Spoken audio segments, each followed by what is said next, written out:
So in this song, Srinivasacharya remembers the qualities and pastimes of the 6 Goswamis of Vrindavan.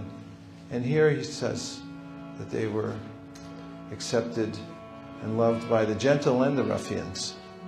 And there's a way in which when somebody in this world becomes purified in heart and no longer has the tendency that Krishna mentions in the 7th chapter of the Bhagavad Gita when he says, Icha dvesha sumutena Vanda mohena bharata sarvabhutani sammoham sargayanti parantapa. That people are born into the duality of desire and hatred. There's a sense of envy of other living entities also, because we see there are competitors to my own position in this world. But a person who's purified in heart loses this tendency to compete against other living beings for the sake of sense gratification. And they become a well-wisher to others. And that is palpable to people who are refined and also those who are a little rough around the edges. So the Goswamis were popular with everybody. And Sanatana Goswami, especially in Vrindavan, was known as a peacemaker. There's a way in which people would see him every day because he used to go around Govardhan Hill every day on parikram. And senior most devotee in Vrindavan, people would come to him all the time with family disputes and say, she says this, I say that, what do you think? And whatever he say would be final, and they'd go home happy that he's resolved it. And when Sanatana Goswami left the world, everyone shaved their heads, as he used to keep a shaved head. And to show solidarity and separation from him, they all did that, and still do on Guru Purnima in Vrindavan. It's the busiest day of the year at Govardhan Hill, and people still remember the great soul. Actually, if someone develops the qualities, as mentioned by Rupa Goswami in the Sri Bhadeshamrita, that one becomes free from the tendency to criticize others and becomes a kind friend, then such a person makes an impact in the world. And also in this song, we hear about how the Goswamis, Sankhya Purvaka Namagana Natibi, they counted everything that they did. That is, whatever chant they chanted, they kept track. Even we hear in the Sri Chaitanya Charitamrita when Gopinath Patanyayaka, who was a great devotee of Lord Chaitanya, in fact his whole family was, they also had worldly business. Gopinath Patanyayaka had incurred a debt. In fact, he was skimming a little on the side and owed something to the government. And there was a decree that the prince, son of the king at that time, should come and collect the debt. And when he met Gopinath Patanyayaka, the prince, who was a little bit snobby, was looking at the horses that Gopinath was offering as part of the payment. He had some fine horses. And the prince offered an amount, and Gopinath said these horses are worth far more than that. Now the prince had a tic. He involuntarily would move his head like this, something congenital. And Gopinath said, my horses are worth much more than that because they don't do this. And the prince, not used to such a comeback, became furious. So, in an inordinate act, he ordered that Gopinath Patanyayaka be set up on the chunga. Now, that doesn't sound good, does it? You don't want to go in the Chunga. Chunga is a place for executing people. It's a high platform. And everyone can see it too. And on the ground level, there's sharp swords that have been placed into the ground and they're sticking straight up. So that when someone's thrown from the Chunga, they would land on the multiple swords and be impaled and certainly die in that way. So as he was on the Chunga, he was chanting Hare Krishna. And he went on chanting as he was there. And was making a small mark on his arm to make sure he was counting his rounds. And as we know, the devotees went to Sri Chaitanya Mahaprabhu to try to get relief for Gopinath, and Chaitanya Mahaprabhu said, everyone comes here after they've done some cheating and Gopinath's stolen from the government. Now you come and want me to get him out of it. So please don't involve me in these affairs. And perhaps I'll go off to Nalanath and I'll leave you all behind here. And devotees were reticent about asking Chaitanya Mahaprabhu for help. But as the story goes, the king found out that his son had put Gopinath Patnayaka up there on the Chunga just for this debt collection. And he said, who has told him to do this? All I said was somehow or other realize the funds. Then he said, I will double his salary. Obviously he needs money. So I'll make his salary double, and plus I'll increase his status in the government by giving him a special wrapper that he wears around his head. And some of the devotees said, no, Chaitanya Mahaprabhu will think that you're doing it on his behalf. But the king insisted, and when they came back and introduced the new Gopinath Patnayaka with his promotion, and he had been saved by Sri Chaitanya Mahaprabhu, Kaviraj Goswamy mentions that the mercy of Chaitanya Mahaprabhu is automatic. Even though he may say that please don't involve me, he's so compassionate to his devotees. By the way, this is not a license to steal from the government or cheat on one's taxes. It is interesting. Kurnath said, darn. But in the story, we find that Gopinath, even in a time of danger, he went on chanting Hare Krishna, Krishna Krishna, Hare Hare, Hare Rama, Hare Rama. And the very beginning of the Bhagavatam, in the first chapter, it says, Apanasam sritim goran yandama vivashogranan tatasadyo vimucheta yadbipeti soyambayam. That's the holy name of the Lord and the Lord himself are non-different.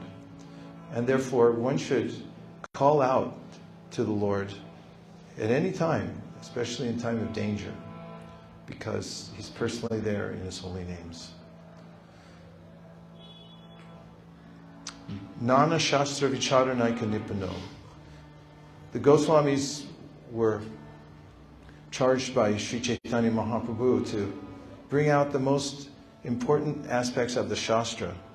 We know even at Naimisharanya, the sages had met Sutta Goswami, and Sutta had been the successor to his father, who was killed by Balaram for being insubordinate and not recognizing him as the supreme.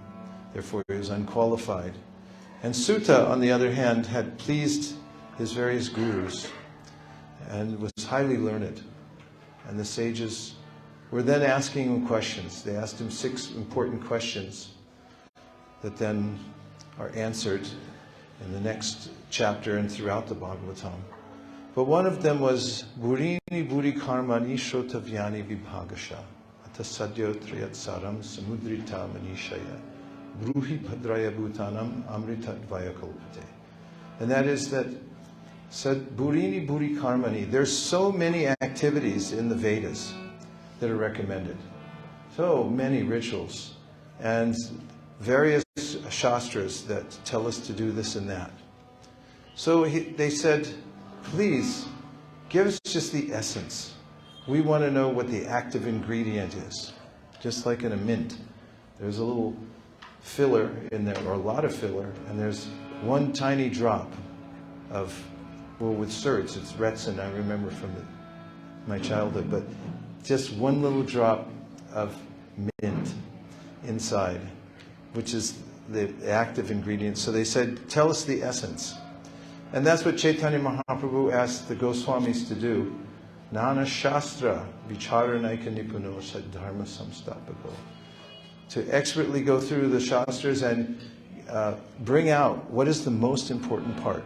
This is something that Krishna says in the Bhagavad Gita also, that if you have a river nearby, you don't need many wells. In the ancient system, there was a well for everything that you would do, and you'd have to go with each one independently to do various things, so you didn't cross-contaminate them. But Krishna says if there's a river, then you don't need any wells. You just go to the river. So similarly says if somebody knows the purpose behind the Vedas, then they don't need all these other rituals. So there's a sense here that the Goswamis have given us very clear direction about the essence of all the Shastras and a process that we can follow so that we can directly experience the Krishna's mercy and make progress in life. So the Goswamis are benefactors, and they've given us this wealth of Shastra that Prabhupada so kindly brought to light and gave us. And I remember one day when I was at the San Francisco airport many years ago, and I had a nectar of instruction. And, well, I had many of them because I was distributing books there.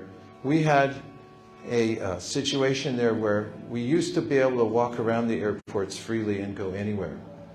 And it got more and more restricted over the years. And interestingly, the more it got restricted, the better we did. There was, in Denver, Colorado, I've been to almost every airport in America except for maybe a few. And we were in Denver, Colorado for a while. And we used to be able to go through security with our books because there were a lot of people on the other side that we wanted to talk to. And there was one lady that worked in the security, and you know the conveyor belt, you put all your stuff through and it x-rays it to see what's in it? Yes. So we had to put our books on that, big box of books. They'll go through it and they look. And obviously there was nothing much in there but books. Nonetheless, one of the ladies there didn't like us. So she used to say, oh, we'll have to check these carefully. So she'd pull out every book and she'd go through it by thumbing through every page very slowly. And she saw us squirming because she knew we were missing the rush at Frontier Airlines, a little ways down the hallway. And then after she did all that, then we would be free to go, but we'd miss 10 minutes. She did that for at least a month and a half. And then one day we came to the Sunday program, and one of my godbrothers nudged me and said, hey, is that? And she was there at the Sunday program. And she came for many months afterwards out of an interest, and she became a friend of the temple there. One day when I was in, the goes to restriction. We were then, after some time, the courts decided that we should stay behind a booth because that would tame us. And so they gave us booths to be behind, and we thought, we can't do anything now. But one of my godbrothers, Bhanabhata Prabhu, once said, so I'm going to go try it. And we all said, oh, it's useless. Why would you even try? So he went out and he came back after a day at the airport. And we said, Bhana, how is it? And he's a real joker, so he had a very solemn face. And he said, it was huge. Haribol. And then we went out and we realized that when we had a booth, it almost looked like we worked there. So people are coming over to our booth and say, where's this, where's that? And we say, yeah, it's right straight ahead. And then take a right and a left and a right, take the rope swing over the alligator pit and across the barbed wire, and you're there. And then they saw that we were doing really well, so they said, well, we're going to move you again because we need this space. So there was this insurance booth because people used to sell traveler insurance right at the airport from a special booth. And now it was empty. Said, you're moving over there. And we were like, oh, we're all morose. And they moved us into the booth, and we realized there are empty cabinets in there. There's a little telephone hookup. And that became the biggest spot on earth for book distribution, right in the middle of the international terminal. I don't remember why I brought that up, except for one day while I was there, I met a young man from Taiwan. He was a student. He had visited for a holiday, and he purchased a Nectar of Instruction. And he gave me $10, and then he put it in his carry-on bag, and he walked off. And I was watching him as he walked through security and disappeared from my sight, and I was thinking, I wonder if Rupa Goswamy, when he wrote this, possibly at Terkadamba in Vrindavan, and he summarized everything in this simple book about controlling the senses as the first step, and then he talked about the ways in which one can make advancement through 6 processes by being enthusiastic, utsahan nischaya dharyat, tat tat karma pravartanat, being patient, being determined, following the footsteps of the previous acharyas, taking up the various processes of devotional service. And he also talked about avoiding various practices. They're not practices, they're kind of malpractices, like atyahara. Ati means above or extreme. So like there's extreme sports, there's also atyahara. Ahara means to eat. So extreme eating and collecting.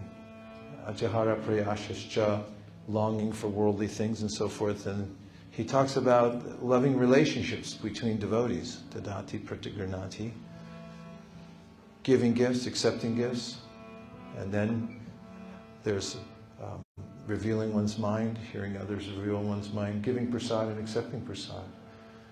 He goes through the summary of all the practices of devotional service, and he ends up taking us all the way to Radhakunda. And I was thinking, Nana Shastra Vicharanayika Nipano Shadharma Samstapako. These Goswamis wrote these things down.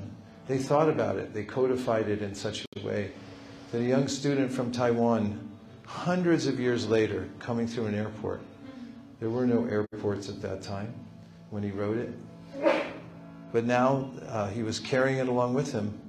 And I was thinking how pleased he might be that an author wants to see that people are able to take advantage of the information that they give in their books. And it was a moment just that carried me back to that place at Terkadamba where Rupa Goswami spent so much time and contemplation and just the thoughtfulness of the devotees to give Krishna consciousness to others. I had a similar experience when one day in Walnut Creek, actually it was Lafayette, California, where I grew up, the same house I grew up in. I was 16 years old and I was sitting there minding my own business, just meditating on a candle flame. I had renounced my family even though I lived in their house. I renounced shoes even though I had to wear flip-flops at school because they required it. I let my hair get matted because I didn't care anymore. Didn't look in mirrors, didn't look at clocks. I was determined just to find God. I used to sit in the backyard under the fig tree because somebody gave me a little teeny Bhagavad Gita, and Krishna said, of all trees, I'm the holy fig tree. It's a member of the family of the banyan. And I'd sit there at night. My father would come out and say, come in. And I have my little mantra to chant back there. And as I was sitting, my friend Richie Corsa from high school came knocking at my door, and he said, "Willie, I know you're in there." I wasn't answering the door. He said, "I got this magazine from those bald guys, and I don't want it, but I know you're into this, so I'm leaving it for you." And he left it outside my door. And later when I came out and I picked it up, after I'd read so many books and was searching so desperately, I knew immediately that I had found exactly what I was looking for. And I was thinking, well, who did this? I wanted to trace it out. Who thought this up and did it? Somebody was aiming for me, kid in the suburbs. And then I traced it back to the devotees and found out that Srila Prabhupada comes from a line of devotees that are concerned about the world's welfare and the people in it. After all, the sages at Naimisaranya had gathered for a seminar, and the topic was how to do the greatest good for the whole world, for all the people in it.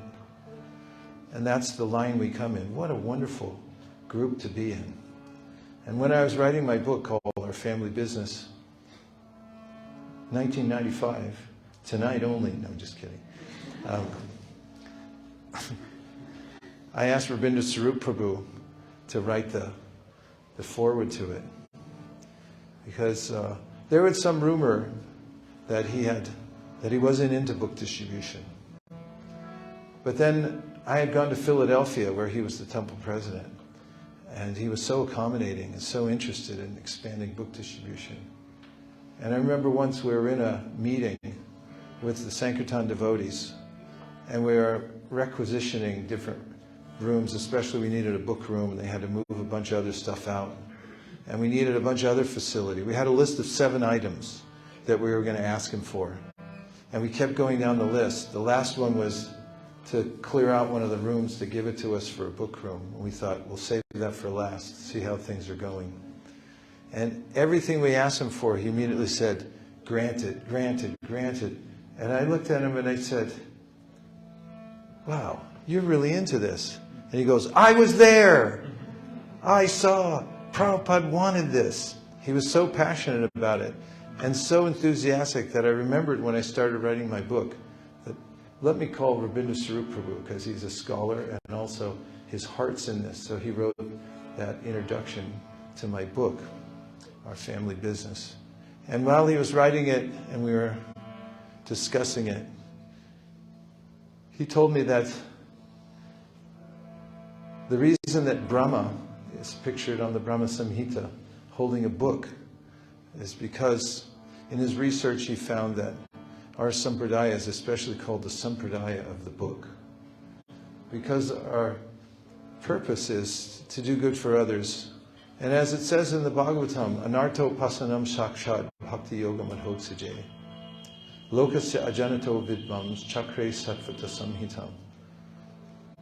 The Vyasadeva was thinking of the welfare of the people when he wrote down the Srimad Bhagavatam. He wanted to make it available to people. And the only real problem in the world is spiritual poverty.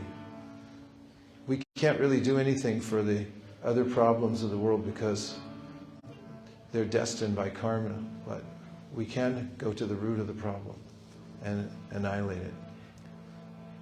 So this is the merciful mission that we've inherited from the 6 Goswamis of Vrindavan, who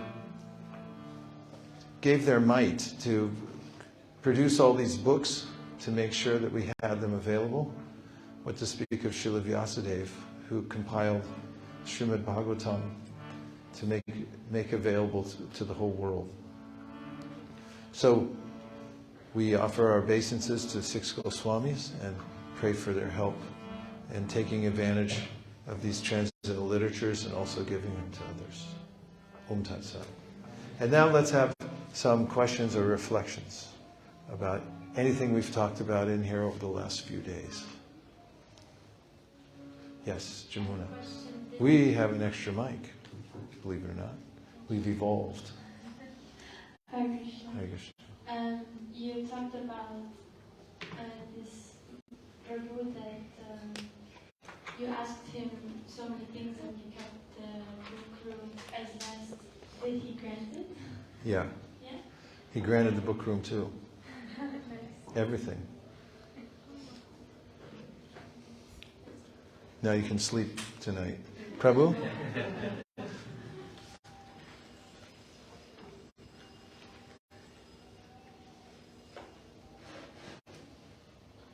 You were mentioning in one of the talks that regarding remorseful, and when we hear the different bhajans, like in the sense like some bhajans are in the mode of remorse, lamentation, like so. I mean, how far this lamentation should go, like in the sense like how much is the healthy repentance in that, like for devotee, not going towards the mode of ignorance, but healthy repentance.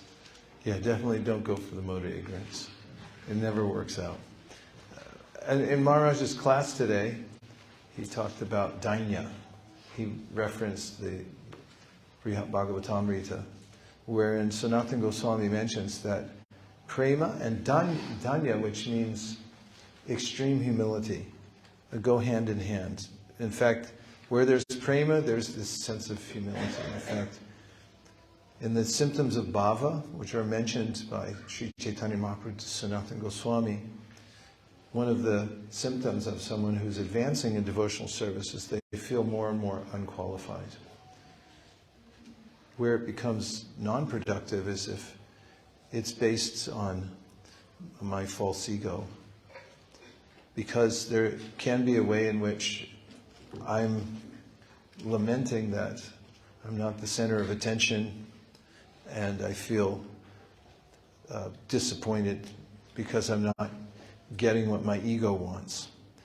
There's a difference between that, low self-esteem, and misplaced humility, and the humility of somebody who's deeply committed to Krishna and realizing his or her sense of insignificance in relationship to Krishna. And how can you tell? You can tell because one of them is enervating. When it's in relationship to the bodily conception of life, it takes away our energy and our will to do more service. Whereas when one has spiritual humility, then it increases one's spiritual vitality. And we feel even enlivened to engage in service. We feel enlivened to engage in service all the time. What else? Prabhu? No, we'll give you a microphone in 7 seconds or less, or your money back from tonight's class. I think just when you were talking just before, you said something about you were proud of a situation. And can you talk about the difference between selfish pride, but more importantly, pride towards like other devotees and glorifying them, and proud, the aspect of being proud of our movement and the temple and things like this, pride, not selfish pride, but pride towards things outside of ourselves, if that makes sense. Hopefully that makes sense. Sure. Well, one's spiritual, the other's material. If you're proud of being allowed to be with the devotees, or you're proud of the way the devotees are so kind to other people and so forth, that's a spiritual sentiment.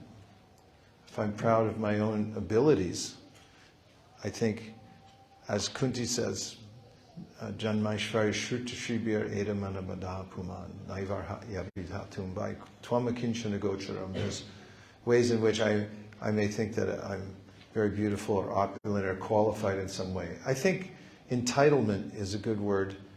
I mean, it describes a sense that is opposite to humility. Humility means that I'm dependent fully on Krishna, and anything I do is actually His mercy. Whereas entitlement, I think I deserve something, and I deserve more respect and so forth. And that sort of pride, that's material. It's mentioned by Krishna in the 16th chapter of the Gita. Anybody else? 1, 2.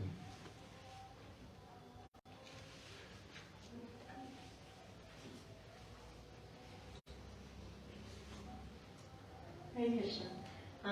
Yesterday you were talking about, you said that the way to outsmart a genius is to have a better plan, and so I was wondering if you could elaborate on the benefit of a plan for the mind, and also how to not lose the plot when the plan doesn't go according to plan. It's important because there's always mission drift in life. And people, well, let's just say let's talk about being in an organization. We'll talk about being in ISKCON. If you're enthusiastic and you're capable, or even if you can fog a mirror, then somebody's going to ask you to do some service. And generally, people don't ask that much about, like, how much service are you doing already? They'll just say, like, can you do something? Can you do this or that? So you have to manage your own energy. And having a plan is very helpful. If you think about what kind of services you have now, you think about what your priorities are, what services that are you're most capable of and that you'd like to do, and you put those at the top, then you can put a lot of emphasis on those and not get overburdened.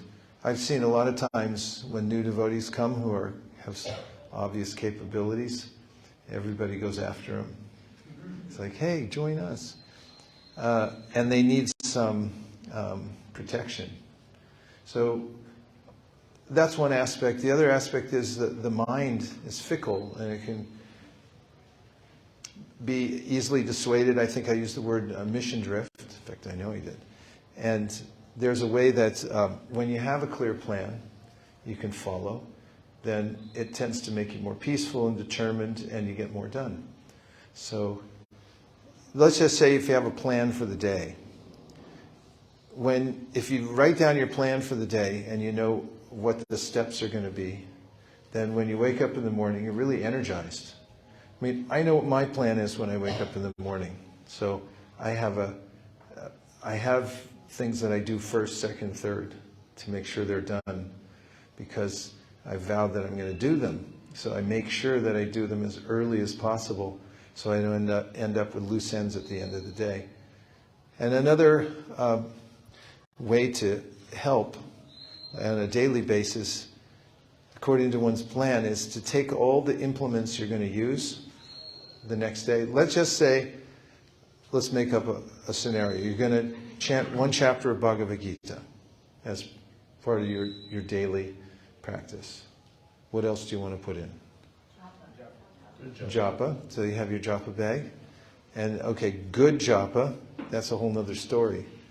So for your chanting a chapter of Gita, you would put the book there or the chapter that you've already isolated, or whatever thing you read it from. You put that, you put your bead bag, and if it's going to be good japa, you'd already have a plan where you're going to sit and what time you're going to start, things like that.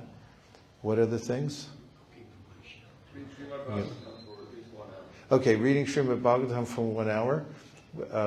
You'd put your Bhagavatam there, and it's helpful.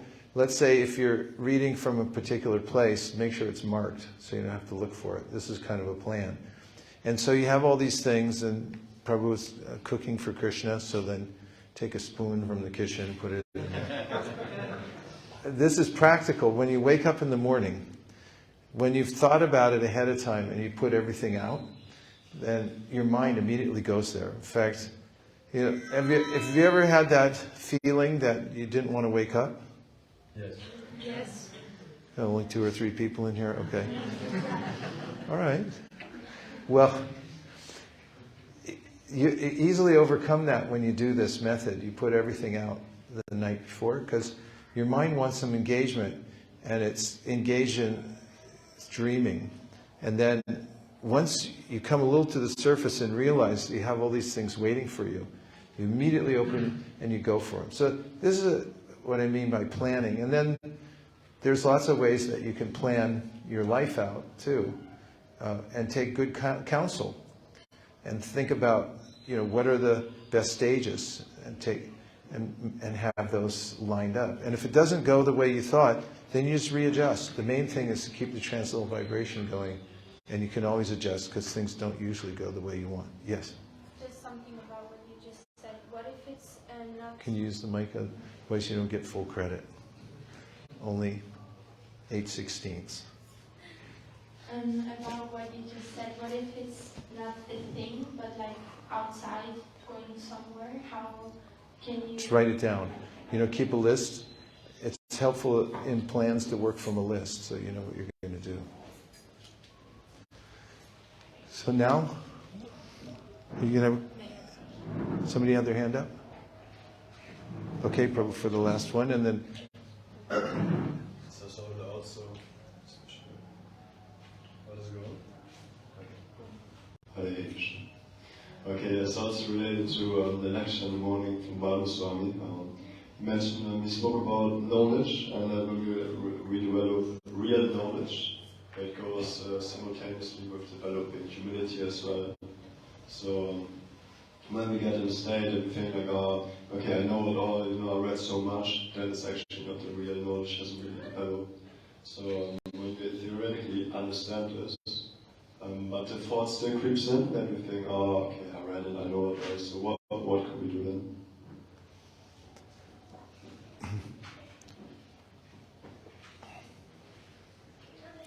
It's important to have association with those who have a taste, because as Banaswami mentioned this morning, we get bhaktya sanjataya bhaktya. Bhakti comes from those who have bhakti. Bhavad vida bhagavatas tirtha puta swayam vivo tirtha kurvanti tirtani swantakstena gadabrata. And that verse was spoken by Yudhishthira to Vidura, saying that actually you have that in your heart, therefore you can give it to other people. In fact, he said, when you go to holy places, you make them clean, because everyone else goes there and leaves their sins. Now I'll go back home and feel better about myself. So when we can be in association with those who are advanced, more advanced than ourselves, and we hear and chant, then we can develop that sense. Devananda Pandit in Navadvip was a great scholar, and he gave classes on the Bhagavatam regularly, and many people would come because he had such scholarship. And once Srivas Thakur came, and Srivas Thakur is a pure devotee, so when he was hearing the Bhagavatam, he started feeling emotional, spiritual emotions, and they began coming out in his body. And the other people there, they were just dry philosophers. Although they were hearing Bhagavatam, they were not pure devotees. And neither was Devananda Pandit, although he was a scholar and although he was reading the Srimad Bhagavatam. So some of the students of Devananda Pandit escorted Srivas Pandit out in a rough manner, because they thought, who is this person disturbing the class? And Srivas Prabhu didn't even notice because he was in ecstasy, but Chaitanya Mahaprabhu, being omniscient, understood what had happened. And at another time, when he was walking by the place of Devananda Pandit, he became furious. And he said, this is a rascal. I'm going to punish him. And he verbally chastised Devananda Pandit, said that although you're reading Bhagavatam, you don't know the essence of it. And that is that love for God resides in the hearts of the devotees, and you offended Srivas. Even then, he wasn't Devananda, a devotee, although he took the chastisement well. Later on, he became associated with a pure devotee, Shiki Mahiti. And because of his association with Shiki Mahiti, says the Chaitanya Bhagavat, he also became a pure devotee. He was transformed and began to appreciate the Bhagavat for what it really was. Same with Sarvabhauma Bhattacharya. He was the greatest scholar in India, but he didn't know what the Bhagavatam was for. He was a Mayavadi until he met the devotees and Chaitanya Mahaprabhu and got their mercy. So tapi te deva padam bujadvaya prasada leshanu grihita evahi janati tattvam bhagavan mahimno nachanya eko picharam vachimban. Brahma says in the 10th canto, 14th chapter, that you can be a great scholar and you can study everything, but unless you get a little mercy, then you won't be able to actually appreciate it or understand it in the right way. Therefore, Chaitanya Mahaprabhu says, that one should hear the Bhagavatam in the association of like-minded devotees who are more advanced than oneself. So if you're the smartest one in the room, or the most advanced, you're in the wrong room. Try to find advanced association of like-minded devotees and hear Bhagavatam, because we get that sense of devotional service from the devotees. I remember when I first joined the temple, soon after Ruchi Korsa bestowed upon me the Back to Godhead magazine. And I really liked Bhagavad Gita, but I could not understand what all this Bhagavatam stuff was. Because I was more into sort of a dry understanding of the philosophy. I mean, Bhagavad Gita is not dry, but I wasn't really aware of the personal conception of God at that point. Even when I came to the temple, the deities were there were beautiful flowers, and I was more interested in looking at the flowers than at the deities. But I remember I can remember the moment it happened. We had this beautiful temple room that used to be a funeral home. We converted it into a temple. I mean, it was really beautiful because they used to show the bodies there, and they wanted to be nice. So every morning we had Bhagavatam class, and the sun would be coming through the skylight in the middle of the room. All the walls were white, and all the beautiful BBT art was there. It was stunningly beautiful. And still hearing Bhagavatam, and I remember we were on the section of the Krishna going to Dwarka, and then his queens in Dwarka. And there was a verse, and the temple president there, Bhutatma Prabhu, who's recently left the world, he was giving a class, and he was reading the verse about how those queens, they were so attached to Krishna, they couldn't quit those lotus feet, he was saying.